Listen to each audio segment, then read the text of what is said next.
যে সম্পর্কগুলো যোগাযোগহীনতায় নষ্ট হয়ে গেছে তাদের কথা মনে পড়লে আমার অভিমান হয়।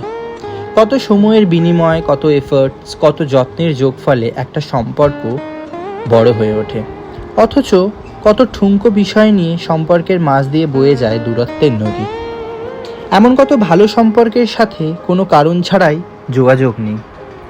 এখন আর কথা হয় না, শব্দ শুনতে পাই না, দেখা নেই, ছোঁয়াও হয় না। কারণে মানুষের সাথে দূরত্বের সৃষ্টি হয়।